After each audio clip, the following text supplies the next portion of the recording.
Good morning. My name is Tunele Gwede. I'm a lecturer at Department of Employment Relations and Human Resource Management, University of Lagos.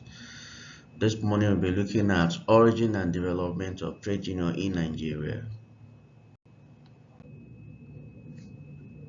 Development of industrial relations in Nigeria, development of trade union in Nigeria is characterized with a lot of arguments, counter-arguments, debate, counter-debate as to the true origin and development of industrial relations and trade union in Nigeria. For instance, some of the arguments advocated by various Europeans and African scholars are that industrial relations emerged as a result of European presence in Africa. Two, that due to colonization of Africa, that because of existence of trade union elsewhere in Africa, then introduction of wage employment. So all these arguments, there are various counter arguments against them, especially as found in the seminal work of Otobo in 1997, Trade Union Yesterday, Today and Tomorrow, that European presence does not amount to the origin and development of trade union in Nigeria. That Europeans that came to Africa, they came between 13th and 14th century in search of alternative routes to India, and however, because of that contact with Africa in 13th to 14th century, they established trade in Brumagen goods with Africa, and they never introduced trade union. And he also argued for that colonialism has been with human race since the existence of human being, that the colonization of Egypt by the Rome never amounted to development of trade union in Egypt. And he also said that the existence of trade union elsewhere in Africa cannot be assumed to be the origin of trade union in Nigeria. It was only on introduction of wage employment that can be linked to European presence and colonization that Otobo agreed that that may likely be the reason for the development of trade union in Nigeria. So he now went further and generate counter argument that anywhere in the world, trade union will emerge as a result of the following interrelated factor. One, that there must be widespread wage employment. There must be widespread grievances, because it is as a result of grievances that emanated from wage employment that generated or normally leads to development of trade union and other institutions that surround trade union within the confine of industrial relation. The workers must depend solely on their wage employment, and there must be mobility of labor. These are the arguments advocated by Otobo as the reason why trade union emerged. Looking at that further, let us examine before the advent of colonial authority, do we have industrial practice? Do we have employment practice?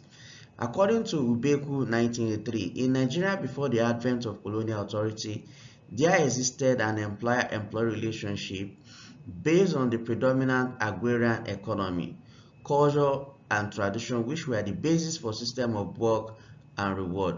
Yusufu in 1982 also advocated that the employers were usually the family heads, while the employee consisted of immediate family and extended family. And in some instances, agrarian activities were based on a cooperative structure among people of the same age, group organized to work for each other on a rotational basis, and remuneration was based on the exchange of food and drinks, owing to absence of standardized acceptable monetary currency.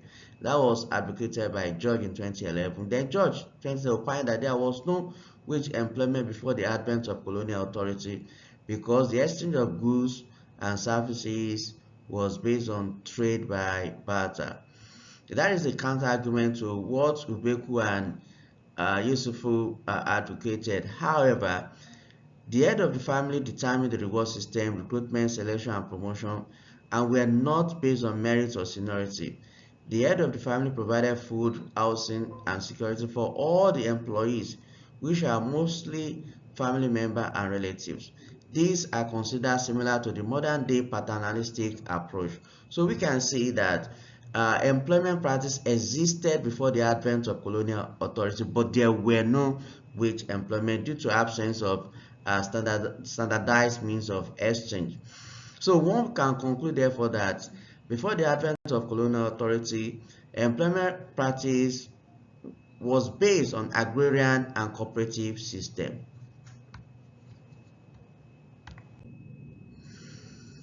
However, we can also consider that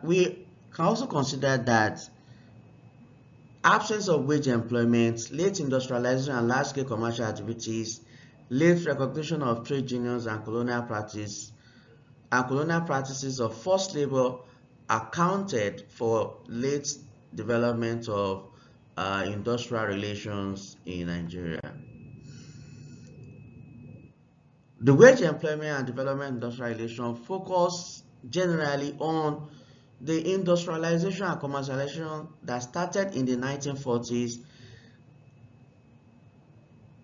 and aligned to that is the development of wage employment in most of the public sectors established by the colonial authority. And this was introduced in the public service in the earlier part of this century. And this became predominant during the line of the rail track from Lagos to Interland. The system in which employment marked the beginning of industrial relations and personnel management in Nigeria. Thank